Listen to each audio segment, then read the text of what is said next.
हरिद्वार से स्वास्थ्य विभाग के कुछ हमारे अधिकारी आए थे माननीय हाईकोर्ट में काउंटर लगाने के उद्देश्य से। एक बहुत बड़ा बोल्डर आप देख रहे हैं उनकी गाड़ी पर आया है।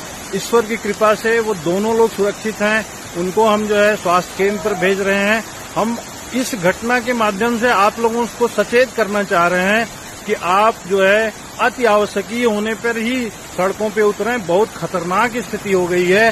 कृपया कदापि लोगों से, सरकारी विभागों से, माननीय उच्च न्यायालय से चाहे समय ले लीजिए, लेकिन अपने को खतरे में मत डालिए। धन्यवाद।